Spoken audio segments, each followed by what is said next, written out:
Muito bem. Muito boa tarde, meus amigos, muito boa tarde, minhas amigas, meu irmão e minha irmã. Muito obrigado pela sua audiência e a sua paciência de estar todos os dias aqui curtindo o programa Conversa Franca. No programa de hoje, eu vou conversar com o pastor Célio Henrique, que é um dos dirigentes estadual do PTB. Ele era do PROS e agora está no PTB. Está aqui conosco, vamos falar sobre eleições, comportamento do PTB, candidaturas a vereador do partido, a posição em relação a uma associação municipal, se vai, se não vai. Também, claro, sobre a eleição na Comadesma. Ele, como pastor congregacional, lá na Lagoa Verde, né?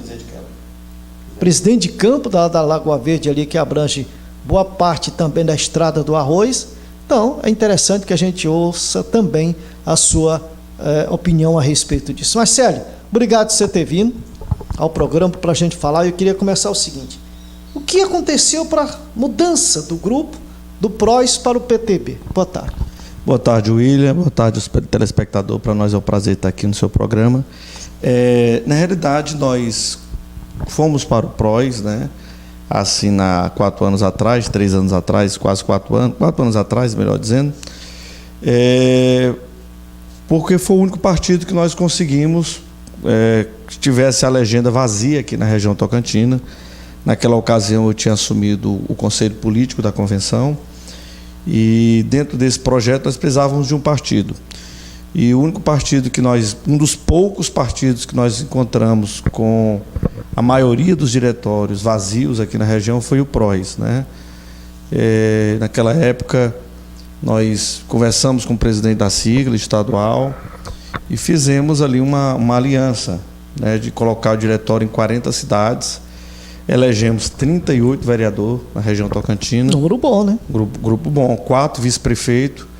E fizemos o deputado estadual. 2 anos em seguida, conseguimos eleger o deputado estadual numa coligação chamada Chapinha, né? Nós fizemos uma chapinha, o PROS e mais 3 partidos, todos pequenos. Conseguimos fazer 2 deputados. Por coincidência, os 2 do segmento evangélico, a deputada Mical Damasceno, pelo PTB, e o deputado Pastor Cavalcante, pelo PROS, né? O PROS até então é um partido novo no país e eu já venho de outras siglas, né? Eu venho de uma militância e de uma formação onde se trabalha os quadros do partido. Uma das dificuldades que eu particularmente tive no PROS, tentei até implementar aqui em Imperatriz, é a formação dos seus filiados, a formação de novos quadros, cursos de oratória, cursos de formação política. Os partidos pararam de formar seus quadros. Então, as pessoas vivem trocando de legenda e o partido deixou de cumprir sua tarefa na democracia, que é a formação política, o esclarecimento, a renovação de novos quadros, né? Então, terminou a eleição para deputado, o pastor Cavalcante foi eleito deputado estadual, o presidente da sigla não foi eleito, né? Ficou na segunda suplência. E acabou que ficou assim um pequeno mal-estar, né, do partido. Aqui em Imperatriz, ele queria que o deputado continuasse com as 39 cidades, menos Imperatriz. Imperatriz, ele disse que não poderia renovar a provisória, porque ele não ficou desgostoso com a votação dele, ele teve apenas 1.000 votos aqui, ele esperava de 2.000 para cima. Imperatriz não é fácil dar voto para pessoas de fora, embora tivesse uma história muito boa na educação, foi ministro, mas Imperatriz não é fácil, né? E foi uma campanha típica. O candidato do gestor teve 500 votos. O candidato do prefeito, que colocou várias emendas, o deputado João Marcelo, só teve 500 votos na cidade. Teve várias candidaturas de deputado federal da cidade, tinham 2 ex-prefeitos candidatos a federal, tinha o deputado Davi Alves Silva Júnior, candidato a federal. Teve mais umas 4 candidaturas menores.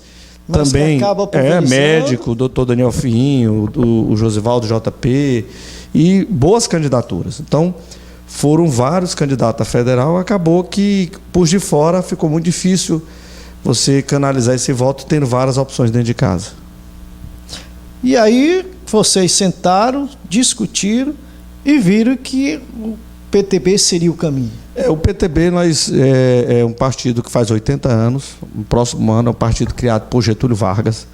Então não é um partido que nasceu para ser uma sigla de aluguel, né? É um partido que tem uma tradição no país, foi criado pelo grande presidente Getúlio Vargas, que teve grandes causas como o voto da mulher, o voto do idoso, do analfabeto, o trabalho com a defesa do emprego do trabalhador, do operário. Getúlio Vargas tem uma história no país. Então, é um partido que tem 79 anos, é um partido de centro-direita, não é um partido que nem é extremista da esquerda e nem é extremista da direita. É um partido que tem suas linhas ideológicas centradas, né, que defende o direito do trabalhador, do operário, e que trabalha, vê as duas correntes sem nenhum radicalismo, né? E foi o partido que nós coligamos, o PROS coligou com o PTB. Então, ficou dentro de casa, criamos um vínculo muito grande durante essa composição da chapa. O deputado também saiu, o Cavalcante, que ele foi eleito pelo PROS, para ele sair teria que ser... O deputado, na realidade, ele está com um processo de mudança de partido. O partido já deu uma carta de anuência, né? O presidente do partido deu a carta de anuência para ele, que ele pudesse escolher um outro partido. Mesmo tendo autorização do partido a nível de Estado, um documento que autoriza ele a sair do partido, ele espera uma decisão do TRE, Tribunal Regional Eleitoral, que autoriza. Como ele tem mandato, ele só poderia sair na janela, a não ser que fosse expulso... Uma janela da eleição dele. Reeleição dele. O caso em 2022. Então, como ele já tem um documento dado pelo partido autorizando ele sair do partido, ele espera apenas uma decisão do TRE, que autoriza ele sair, que já foi feito todos os procedimentos, e ele espera uma decisão do TRE, visto que o partido já autorizou ele sair. O que a gente observa, tanto o PROS agora como o PTB, eles não têm uma linha assim que se identifica com o cristão, digamos assim, né? Porque me parece que aí nós teríamos, nesse caso, seria o PSC, né? Que seria mais identificado com o evangélico. E vocês não estão, foram para dois outros partidos que praticamente não tem essa interação. Veja só como é. O PROS é liderado por um rapaz que é afastado da igreja, a mãe dele é pastora, que é a pastora Maria Aparecida, lá de Brasília, e ele, o Eurípides, vem de um segmento evangélico. Nasceu na igreja, a família toda, a mãe bispa, pastora e tudo, mas é um partido voltado totalmente para a esquerda. Hoje a gente vivemos essa crise, o país não sabe exatamente, se você pergunta na rua, você é de direita ou de esquerda? Ninguém sabe nem como começou as ideologias, como surgiu a direita, como surgiu a esquerda. E você vê hoje pastores, obreiros e cristãos se degladiando na rede social, uns defendendo posições esquerdistas, outros defendendo posições de direita. E nós vemos dezenas e dezenas de irmãos que são defensores das duas linhas, tanto da direita como da esquerda, né? Então, o PROS, você tem a liderança que tem um vínculo evangélico, mas que defende a esquerda. No PTB, nós não temos hoje, o presidente não é um evangélico, mas nós temos vários deputados, por exemplo, a quadrangular na Bahia, os deputados, tanto federal como estadual, né, o PTB, na Bahia, perdão, aqui e no Pará, né, o deputado federal do Pará, da quadrangular e estadual, são do PTB. Então, é um partido que tem suas linhas tênues. Quanto ao PSC, o que é que acontece aqui no Maranhão? O pastor Cavalcante foi a vida toda do PSC, foi candidato a primeira vez pelo PSC, mas não conquistou o mandato. O nosso presidente, o presidente da época, era o pastor Costa Ferreira, 6 mandatos, não tem sequer nenhum inquérito, nenhuma investigação, entrou e saiu de cabeça erguida na política, entrou e saiu com a vida limpa. Mas o partido foi tirado de um pastor e foi dado para uma pessoa que não tinha nada a ver com a igreja, né? Então, o partido, ele olha esse foco. Quem ganhou a eleição? Foi esse ou foi esse? Ah, mas aqui não é evangélico. Quem tem mandato que manda. Manda. Sempre foi assim. E hoje, como é que se encontra o PTB em nossa região? Já que o objetivo de vocês foi exatamente esse, de coordenar e montar ele. Nós criamos um grupo. Nós tentamos criar um partido no Brasil ligado à Assembleia de Deus chamado PRC, Partido Republicano Cristão. Tivemos várias reuniões colhemos muitas assinaturas, chegamos a 400 e alguma coisa, 1.000 assinaturas, mas para criar o partido precisava de 500.000 assinaturas. Andou muito perto, não conseguimos, depois veio a lei de cláusula de barreira e aí inviabilizou a criação do PRC, que era o Partido Republicano Cristão, um partido ligado às Assembleias de Deus no país. Por causa disso, nós tivemos que ir atrás de uma legenda já existente, que fomos para o PROS, e agora estamos migramos já para o PTB, e nós somos um grupo, né? Nós devemos trabalhar a ideologia cristã. A minha posição é que a igreja precisa, nós, agentes políticos, trabalhar a ideologia cristã. Como o cristão deve se comportar na política? Como deve ser o discurso de um cristão frente à política, frente a uma gestão pública? Eu acho que isso é que é importante, né? Ele, independente do partido em que ele esteja, ele tem que lembrar que ele é o embaixador de Cristo. Ele tem que ter uma linguagem diferenciada, ele tem que ter um comportamento diferenciado, ele tem que ser diferenciado porque ele representa muito mais que uma legenda. Ele representa um evangelho, ele representa um Cristo que não pode ser escandalizado, né? Então, nós estamos tentando mostrar isso para os nossos irmãos que gostam de política, que devem e precisam entrar na política, ocupar os espaços, mas com ética, com retidão, tendo a Bíblia como a sua ideologia máxima, tendo a Bíblia como seu manual de regra e fé. Eu acho que esse tem que ser o foco principal do crente, do cristão que deseja participar do processo político. Na nossa região, o PTB já está pronto para a eleição do ano que vem? Aqui em Imperatriz, praticamente, nós estamos montando. Na eleição passada, nós fizemos 2 vereadoras. Que não acompanharam vocês. Não acompanharam. Ainda porque a janela é o ano que vem. Faltou, até porque também o grupo faltou 1.000 votos para fazer 3 vagas na Câmara. 1.000. Um partido que foi montado nas pressas, em 8 meses, nós montamos, saímos com 27 candidatos, e quase fazemos 3. Não saímos com a chapa completa. Foi o único partido de Imperatriz que não coligou com ninguém. O único partido que saiu sozinho foi o PROS. Não teve coligação. E agora você vai para um novo desafio, porque não tem mais coligação. Na verdade, o modelo que nós implantamos já foi agora aprovado, agora é lei. Tem que ser assim. Para nós não vamos ter dificuldade. Pra você ter ideia, eu acredito que o partido mais procurado em Imperatriz hoje é o PTB. Por quê? Porque nós não temos... Primeiro, nós não temos uma candidatura, ainda não temos a candidatura de prefeito, né? E não temos também um radicalismo. Não batemos, né? Nós fazemos um trabalho de propostas, sem críticas. As críticas devem ser construtivas e nunca destrutivas. E é um partido que hoje agrega todo mundo. Não tem vereadores de mandato, nós vamos seguir o mesmo modelo, né? Nós... Estamos hoje já com 26 pré-candidatos. 32 para 32 está pertinho, várias mulheres chegando. E nós vamos fazer 4 vereadores. Escreva o que eu estou lhe dizendo. Por quê? Nós quase fazemos 3 vereadores, fizemos quase 14.000 votos. Só que nós tivemos, William, 12 candidatos abaixo de 200 votos. Muito fraco. 12 candidatos que teve de 200 a 25 votos. Então... Hoje nós temos um quadro modificado, né? Nós temos só ex-vereadores, nós temos 4 vindo para o partido. 4 ex-vereadores que já tiveram no mandato. Que serão candidatos pela sigla. Nós temos vários suplentes e vereadores vindo para o partido. Pessoas de 800, de 500, 700 votos, de 1.000 votos. Para você ter ideia, nesse time de 26 candidatos, quem teve mais votos até agora, quem tem no extrato é Mesac, que teve 1.140. Então, quem tiver 1.200 votos no PTB se elege vereador. Quem tiver 1.200 votos se elege vereador. De 1.200 a 1.500 tem uma vaga garantida no PTB. E nós vamos ter aí em torno de, no mínimo, nós já temos hoje em torno dos 15 a 20 candidatos da base de 1.000 votos, 800, 900. Quer dizer, se chegar aí aos 15.000... Se a gente tiver 20 candidatos nessa casa de 900.000 votos, tem 20.000 votos, faz 4. E olha lá se os outros 12 tiver uma votação acima de 500, nós pode chegar até 5.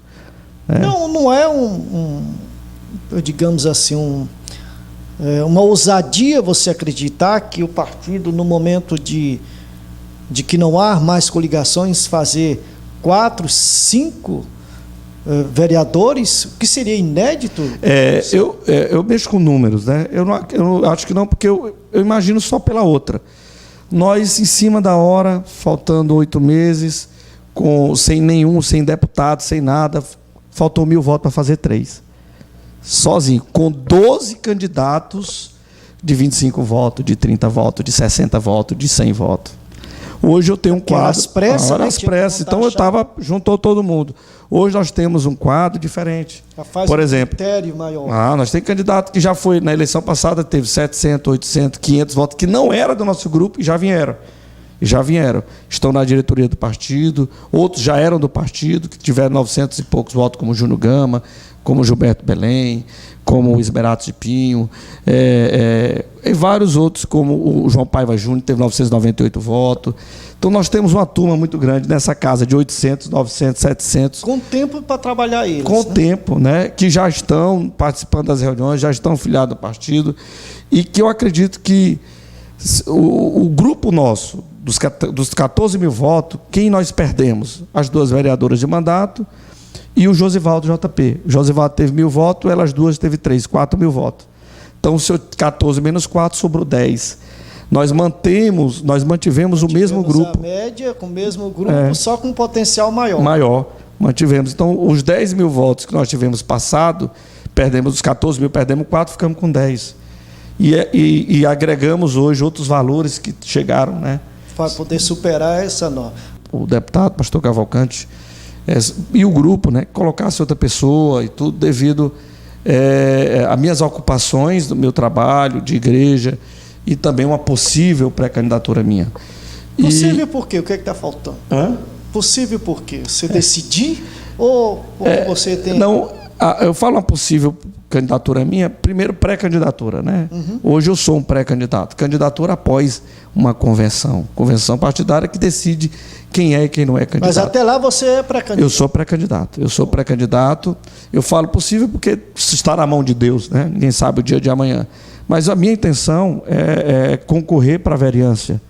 Eu não tenho pretensão de concorrer uma chapa de vice, eu não tenho pretensão. Se o partido tiver de indicar um vice, que indique outro nome. Eu agradeço, mas eu não tenho esse desejo de concorrer uma chapa de vice. Eu tenho vontade de concorrer para vereador. Depois do intervalo, Célio, nós vamos falar o seguinte. Nós temos visto aí pastores que são candidatos ou pré-candidatos, ou estão anunciando a disposição de disputar. E aí, como ficaria, por exemplo, o PTB, que segue essa linha evangélica, na hora de discutir? Hoje, pelo que você falou, o PTB não tem nomes dentro da sigla que esteja pretendendo ser candidato a prefeito. Evidentemente que o partido vai se aliar a alguém, embora não tenha importância na coligação para somar voto de legenda, mas vai ter muito, né? Aliás, a legenda soma, vai ter muito na questão do candidato com potencial de puxar os candidatos a vereadores. Então, nós vamos falar sobre isso aí logo após o nosso intervalo. É um instante só, eu estou de volta. Não sai daí, não. Smartphone, notebook, internet, redes sociais. Palavras que definem o mundo moderno e ditam o ritmo da comunicação. Apesar das inovações, nada substitui o bom e velho rádio. Com potência de 12.000 watts, a Rádio Cidade Esperança está presente em mais de 60 municípios no Maranhão, Pará e Tocantins. Nosso alcance é o maior da região e, através da internet e do nosso aplicativo, estamos rompendo fronteiras. Quem quiser pode nos ouvir no Brasil e no mundo. Por meio de programas inspiradores, entrevistas, promoções e muito louvor, a Rádio Cidade Esperança une a inovação da tecnologia ao tradicionalismo do rádio.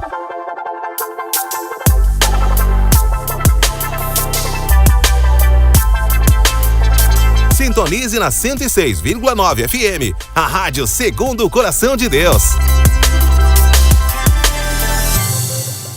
Muito bem, meus amigos, nós estamos de volta com o programa Conversa Franca. Antes de nós irmos, eu abordei aqui, preparei logo o Célio Henrique, que é o presidente do PTB, presidente do campo de Lagoa Verde, da Assembleia de Deus, né, que coordena, é a área que coordena a zona rural da igreja em Imperatriz, né? E até pouco tempo era o responsável pela área política da igreja, né? Não sei se autorizou ainda, da convenção do Maranhão ainda é, né? E eu perguntava para ele agora vai me dizer. Bom, no caso de pastores que são candidatos a prefeito, que não são do PTB, como o PTB vai analisar essa questão de apoiar, de aliança com um pastor que, teoricamente, falaria a mesma linguagem, ou uma decisão vai importar outros detalhes, Célio? Muito bem. Como eu falei ao início, o partido está aberto para conversar com todo mundo sem discriminar nenhuma candidatura, seja ela evangélica ou não. É bem verdade, se tem uma candidatura evangélica de um pastor, essa candidatura vai ser analisada com carinho. Agora, quais são os critérios que o nosso grupo aqui do PTB deve analisar de uma candidatura de prefeito, né? Se a candidatura se diz uma candidatura evangélica, ela precisa ter... provar na prática. Na prática, o discurso, né? Por exemplo, nós na eleição passada apoiamos uma candidatura que se dizia evangélica também. E tivemos muita surpresa no decorrer da eleição. Da campanha teve muita surpresa e nos pegou de surpresa e nós tivemos assim dificuldade de explicar, né? Mas a candidatura que vocês escolheram é evangélica, né? Então, entre o discurso e a prática existe um abismo. Então, não é só porque se diz evangélico. Vou te dar um exemplo. A maioria dos crentes, dos cristãos aqui em Imperatriz não quiseram votar. Nós tivemos 2 candidaturas evangélicas no país. 2. Marina Silva e Daciolo. Votaram no Bolsonaro. É uma incoerência, porque se nós temos 2 irmãos da igreja, candidato a presidente... Ou seja, crente não vota em crente, sim. Que é isso? Agora, o que é que acontece? O discurso de... Eu votei 2 eleições em Marina Silva. Nessa eleição não deu de votar mais em Marina, nem no primeiro e muito menos no segundo, que ela não foi para o segundo. Por que eu não votei em Marina? Muito simples. Ela perdeu o discurso. O discurso de Marina não era mais compatível com o manual bíblico que nós temos, com o manual de regra, que é a Bíblia. O discurso de Marina era um discurso que nos deixava desconfiado em questões, por exemplo, questões conservadoras de família, de aborto. Em temas polêmicos, Marina ficava no muro, Marina patinava, Marina viajava. E o Jair Bolsonaro apresentou para a comunidade evangélica aquilo que o povo evangélico queria ouvir. Sou contra o aborto, sou contra isso. E muitos das lideranças evangélicas, políticas ou não, viram em Jair Bolsonaro, naquele momento, uma opção que não vira em Marina e muito menos em Daciolo. A mesmo critério se utiliza nas campanhas municipais. Eu não posso votar em um candidato a prefeito só porque ele diz ser evangélico. Qual a proposta dele? Qual o objetivo dele? Qual o discurso dele? Ele tem preparo emocional? Ele tem preparo psicológico para assumir uma prefeitura dessa? Ou ele vai sair brigando com todo mundo, atirando na cara de todo mundo, esbofeteando todo mundo? Qual é o preparo psicológico, intelectual? Qual é a proposta que ele tem para a educação, para a saúde? Ah, mas ele é evangélico, ele é crente. Mas e daí? E daí? E aí nós vamos... É o suficiente? É o suficiente? Já mostrou que não, né? Então, assim, se fosse, nós tínhamos votado na Marina. Nós teríamos votado no Daciolo, porque eu acho que daquela campanha passada, ninguém era mais santo que o Daciolo. Né? O cara que falava até em línguas estranhas na televisão. Então, falava em línguas, glorificava e tinha todo aquele arcabouço místico, né? Evangélico, e falava em línguas e pregava aqui nos programas. Era muito bonito ver o Daciolo num debate. Parecia que estava pregando um púlpito de uma igreja, mas não tinha proposta para o país, né? Não tinha propostas plausíveis que o eleitor pudesse dizer, esse aí está preparado para ser.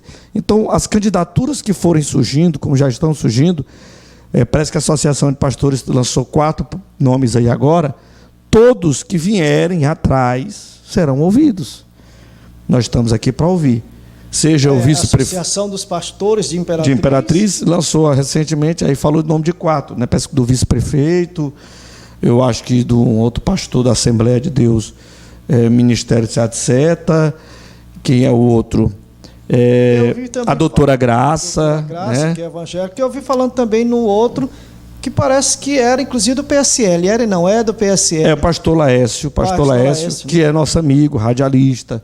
Então tem esses 4 nomes. Também da Assembleia de Deus, que eu não estou com o nome dele aqui, que ele teria dito, né? Não é o Raul, é um outro.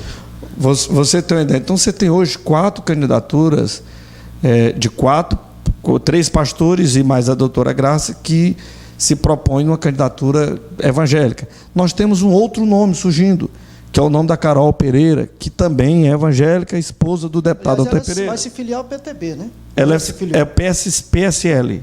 Ela é do PSL. Ela é do PSL, mas parece que está querendo ir para o PTB. É novidade. O Antônio Pereira estaria articulando isso, até como forma de consolidar, né, o apoio evangélico. Se ela vier, será mais um quadro, né? O partido está aberto para qualquer candidato a prefeito. Porque o PSL vai perder o encanto, né? A partir de ontem perdeu o encanto com a saída do presidente. Então, você tem várias candidaturas hoje aqui, né? Tem esses 4, além desses 4, tem mais a Carol, que é nutricionista, é esposa de um deputado da área da saúde, de uma família tradicional do Amarante, que também pode vir. Então, o partido não tem candidato a prefeito. O partido não tem. O partido vai analisar quais são as melhores propostas para a cidade, não para ele em si. Isso no momento mais oportuno. Oportuno, vai ter momento para isso. E lá no partido nós temos pessoas que acham, pastor Célio, pastor, você acha que não era bom nós ir para esse lado, outros que já defendem o outro. Então, porque são várias cabeças. São várias cabeças, né? Desde que a cidade ganhe. A cidade precisa ganhar. Muito bem. Nós estamos às vésperas, porque agora em janeiro, só está faltando a data da eleição da convenção. A convenção da Assembleia de Deus, né, da Comatesma, há muitos anos não tem disputa. Nunca teve. Nunca teve, aliás. Desde que houve a emancipação aqui da Cia de Seta, né, há 17 anos, se não me falha a memória, ela nunca teve disputa. E esse ano parece-me que vai haver. Essa disputa, vocês não temem que respinguem na igreja e respinguem nas candidaturas evangélicas do próprio PTB? Em relação às candidaturas, eu acho que nem tanto, né? Mas a questão institucional dos pastores, né? A Comadesma é uma instituição que agrega os ministros, né? A administração das igrejas não é feita pela Comadesma. As pessoas confundem as coisas. A Comadesma não interfere em nenhum campo. Ela não dita regra em campo, nem em igrejas. Ela não chega numa igreja, olha, tem que ser assim, tem que ser assado. Não. A Comadesma é uma instituição que cuida dos pastores. Aqueles que são jubilados, são aposentados, aqueles que têm seguro de vida, tem pastores que muito antigamente, quando se morria um pastor por acidente ou por doença, geralmente a família ficava passando fome, ficava desabrigada. Então a convenção é uma instituição que cuida dos pastores e das suas famílias. Tem seguro de vida, se o pastor tem um acidente, tem aí vem um óbito, a família tem uma garantia, pelo menos de assistencial, né, para comprar uma casa, para não ficar na rua, para não ficar no aluguel. Tem uma aposentadoria privada, que é uma previdência privada, que é paga com o dízimo deles, pastores, não é com da igreja, né? E a igreja ela é administrada por esses pastores. E a convenção ela é esse elo entre a igreja e os pastores. Muitas vezes as pessoas pensam que a convenção manda nas igrejas pelo fato de ela transferir os pastores. Mas por que a convenção transfere pastores? Tem pelo menos 4 motivos. Um deles, quando o pastor pede para sair. Às vezes o pastor está há 5 anos, 10 anos, 20 anos no lugar. E aí ele precisa renovar seu ministério. Rapaz, eu quero mudar. E ele vai ao presidente, ele vai à mesa diretora ou algum daqueles líderes e pede: rapaz, intercede, eu queria sair daqui. Eu já estou com 5 anos, estou com 6 anos. Ou às vezes é uma questão de saúde. Aqui é a cidade onde eu estou, o povoado onde eu estou, não tem saúde, minha esposa tem um problema, por exemplo. É o que mais acontece, é hemodiálise. Tem vários pastores que estão no campo, de repente, os rins dele ou da mulher dele parou. E aí, como fazer para uma pessoa que está no interior do sertão de Balsas? 100 quilômetros de estrada de chão para chegar em Balsas.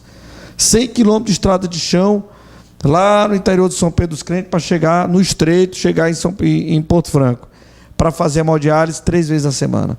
Aí ele recorre à convenção, pede uma transferência. Às vezes ele está num campo que tem uma renda boa, que tem casa pastoral boa, que tem muita gente, que ele vive bem, mas ele precisa sair daquele campo grande por uma questão de saúde, porque lá não tem hemodiálise, só tem hemodiálise em Imperatriz, eu não sei nem se Balsa já tem, e São Luís, né? A Sailândia não tem hemodiálise, né? Então o paciente da Sailândia tem que vir para a Imperatriz todo dia. E aí o presidente transfere, vou conseguir um campo mais perto de Imperatriz ou dentro de Imperatriz. Mas os campos aqui dentro, grande, compatível que ele estava, já tem um pastor. Né? Já tem um pastor. Então ele se sujeita a ir para o campo menor. Uma igreja mesmo.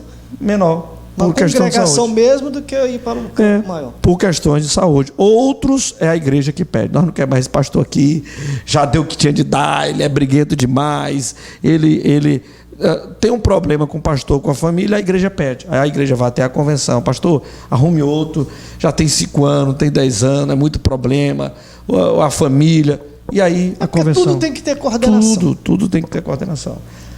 Então a eleição nunca teve. Por que nunca teve? Porque sempre teve consenso. É legítimo alguém ter uma chapa, é legítima. Qualquer pessoa pode, desde que esteja apto. O que é apto? Para você concorrer à presidência da convenção, para você entrar, para você ser um evangelista, você tem que rigorosamente cumprir o estatuto. O estatuto fala de vários documentos. SPC, Serasa, certidão criminal, se é foragido da polícia, se não é. Está entendendo? Tem uma série de documentos. O cara pode até vir depois a cometer essas ilegalidades. Mas para entrar ele tem que estar ali. Mas para entrar ele tem que cumprir esse ritual. E para ser candidato também. Agora eu lhe pergunto, como é que a pessoa quer fazer parte de uma chapa como presidente, como vice ou como um cargo qualquer, se ele não consegue emitir uma certidão negativa da Receita Federal, da Receita Estadual, nome sujo do Serasa, no SPC, criminalmente? E para ser filiado tem que passar por aquele ritual. Então, a pessoa quer concorrer, ele tem que primeiro cumprir o ritual do estatuto, ele tem que ter toda a documentação. 2, aí tem 2 certidões que é interna. Como é que eu sou pastor de uma igreja, vou falar de dízimo se eu não sou dizimista? Como é que eu sou pastor de uma igreja, quero que meus membros dizime, cheguem no culto, não falte os cultos aos domingos se eu não vou para os cultos? Então, qual é o culto que o pastor vai? Convenção. A cada 6 meses, ele passa 4 dias numa convenção. São 4 dias. 6 meses, a cada 6 meses ele tem que comparecer. Isso é no estatuto. Então, ele se inscreve. Lá tem um livro de frequência, ele assina esse livro. E se um dia ele quiser ser candidato, ele pode, desde que ele esteja em dias com seus dízimos de frequência. O cara está com 3 convenções que não aparece lá. Tem 2 anos que ele não pisa os pés em nenhuma. Como é que ele vai? Qual é o exemplo que ele vai dar para ser um líder da mesa diretora se ele tem 2 anos que não pisa lá? Tem 1 ano que não pisa lá. Tem 2 anos que não dá o dízimo. É muito complicado. Então, assim, qualquer um que queira se candidatar precisa cumprir esse ritual. Né? E a chapa que está aí se colocando é legítima, ela pode ser candidata, desde que ela cumpra. Né? Eu não participo muito dessas discussões, William. Mas o candidato, pelo menos o candidato a presidente da chapa 2, ele está legal, ele está autorizado, ele está em dias, né? Tem a certidão dele, ele está em dias, ele pode concorrer a presidente. Eu não conheço pessoalmente, eu conheço ele de vista, não posso falar dos seus defeitos, e mesmo que se soubesse não falaria, e nem posso enaltecer suas qualidades reais porque eu não o conheço, né? Mas de cara eu digo que ele é uma pessoa muito corajosa, determinada, esforçada, porque ele está num campo bem pequeno, no interior do Tocantins, e ele colocar o seu nome para concorrer com a chapa tradicional, com os pastores mais antigos da convenção, porque não é só o pastor Cavalcante, ele está concorrendo contra o pastor Raul, ele está concorrendo contra o pastor Edmundo, ele está concorrendo contra o pastor Flávio, contra o pastor Wilson. Então ele não está concorrendo só contra o pastor Cavalcante, ele está concorrendo contra pastores que têm 60 anos de crente. O pastor Raul tem 65 anos, aceitou Jesus aos 7 anos de idade. Só Imperatriz ele tem 25 anos de crente. Então, pastor Cavalcante é uma liderança. É uma liderança. Tem 25 anos de pastoreio só na maior igreja. Pastor Cavalcante tem 40 anos de crente, 30 anos de pastor. Então, 36 anos de pastor.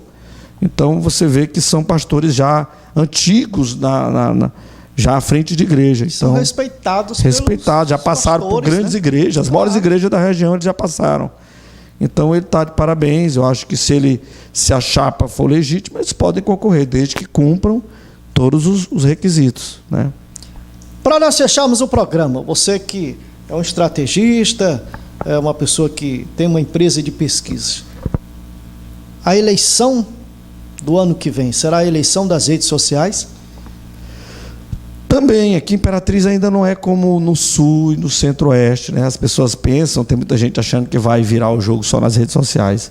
E aqui eles se trabalham muito a campanha negativa aqui em Imperatriz, ela não pega bem, né? Se eu for analisar, por exemplo, as candidaturas do ano 2000, em que Madeira estava na frente e Hildo, e quem ganhou foi Jomar, foi exatamente por causa das campanhas negativas. E a mídia social, hoje, as redes sociais, ela tem uma tendência de ser mais negativa do que positiva. Se posta mais fake, né? Se posta mais fake, mais baixaria, mais ataques do que propostas, né? Poucas pessoas abrem as redes sociais para ver uma proposta de um candidato, para ver os objetivos de um candidato, para ver os projetos de um candidato. Geralmente o que se posta nas redes são informações negativas, são ataques à honra, à pessoa. E Imperatriz, eu não sei como é que vai ser isso, porque Imperatriz não tem a cultura de absorver campanhas negativas. Ela não tem essa cultura, né? Não tem. Então ela não aceita. Por exemplo, durante muito tempo, o Madeira perdeu várias eleições, perdeu 4 eleições para ganhar uma. Agora, por quê? Na época, eu tenho uma empresa de pesquisa, foi feita uma quali. E a quali dizia que Imperatriz achava o Madeira muito brigão, né? Que o Madeira fechado, aquela briga dele com o Hildo, aquelas brigas dele na televisão, aquilo prejudicava muito. Ele fazia um programa muito de ataque. O que foi que Madeira fez quando ele ganhou a eleição? Madeira mudou. Primeiro quem fez a campanha de Madeira em 2008 foi Duda Mendonça. Começa por aí, né? Um dos maiores marqueteiros, consultor de marketing, melhor dizendo, do país. E Madeira começou. A campanha de Madeira foi uma campanha leve, diferente, né? Muda Imperatriz, muda Imperatriz, para dar certo é com Madeira e tudo, e mostrou a história dele, e ele fez uma campanha sem ataque. A maior dificuldade que tínhamos naquela época, eu fazia parte da campanha dele, era fazer o Madeira se controlar, não brigar com os adversários, porque toda hora ele queria responder na mídia, e toda vez que ele respondia, ele perdia ponto. Porque a Imperatriz não tem a cultura de campanhas negativas. A rede social é extremamente negativa. É extremamente... Só é. Então, outro detalhe, ninguém sabe quem vai ser o prefeito aqui. Não tem ainda. Eu não aposto, eu não tenho coragem de apostar. Nós temos aí 4 candidaturas viáveis hoje, 4. As outras eu não considero viáveis ainda. Eu não quero dizer que uma pessoa que tem 2%, 3%, ou que nem aparece, não possa crescer. Não quero dizer. Na campanha de 2016, a Rosângela tinha 1%. E ela chegou a 32%, teve 40 mil votos. O que é que acontece? Mas naquela campanha só era ela, Madeira e Carlinhos. Como Carlinhos era do grupo do Madeira, o povo não aceitou a candidatura dele. Eu não sei se isso repete, se vai polarizar, ficar só 2, mas nós temos 4 candidaturas fortes. 2 ex-prefeitos, o atual prefeito, que na minha visão não está morto, tem suas dificuldades, mas está trabalhando, pode reverter. E tem a candidatura do Marco Aurélio, que é um deputado jovem, muito carismático, né? Tem suas dificuldades de DNA do partido. Eu disse para ele um dia desse, e já eu converso com todos esses candidatos a prefeito, todos, quase todos, né? Não converso com todos, mas 80% dos pré-candidatos a gente tem um relacionamento aberto e estamos abertos a conversar com todos. A dificuldade de Marco é partidária, né? Ele tem uma aproximação muito forte com o público, né? E a dificuldade dele é partidária, com partidos, com lideranças políticas, mas com o povão ele não tem essa dificuldade com o povo, né? E ninguém sabe quem vai ser o prefeito, se vai ser o candidato do governo, se o governo sai com 2, se sai com 1, se é Hildo Marques, se é Madeira. Sinceramente, nós não sabemos para onde vai parar essa eleição, como vai terminar. Muito complicado. Eu também não apostaria. Primeiro, porque ser crente não aposta. Segundo, porque qualquer um dos 4 aí poderá ser o candidato. Quem vai decidir é você. Muito bem, meu querido Célio, muito obrigado por você ter vindo ao programa, uma conversa realmente bacana, positiva, esclarecedora e que mostra que você está no caminho certo. Oxalá que Deus queira que você seja um legislador, que diz aonde o justo governa, né? Há justiça para todos. Então espero que você também consiga vitória nas urnas. Muito obrigado por você ter vindo ao programa. E vamos voltar mais na frente a conversar. Obrigado, William. Obrigado, telespectador. Que Deus abençoe seu programa, todos vocês. E vamos orar por Imperatriz. Independente de quem seja o governo futuro que virá, pelo atual, vamos estar sempre orando, abençoando a nossa cidade, que as críticas que alguém, você que é evangélico, quer fazer uma crítica, seja ao governo federal, estadual, municipal, faça sua crítica, mas sempre pautado nas Escrituras, lembrando que você é um cristão, é um embaixador de Cristo, e que sua linguagem deve ser sã e irrepreensível. Você não pode se igualar ao sistema lá fora, né? Você não pode se rebaixar. Agora eu vou fazer uma crítica aqui ao Bolsonaro, ou ao governador, ou ao prefeito, eu vou xingar ele, a mãe dele, a mulher. Não, isso não. Isso não é para nós. Nós temos uma outra postura. Nós podemos contribuir até com nossas críticas, mas de forma construtiva e nunca denegrindo a imagem de nenhum seja o governo. Que Deus abençoe a sua vida, em nome de Jesus. Amém. E obrigado a você, meu amigo, obrigado a você, minha amiga. Um grande abraço, uma grande tarde com Deus. E amanhã nos encontraremos novamente com mais um programa Conversa Franca. Tchau.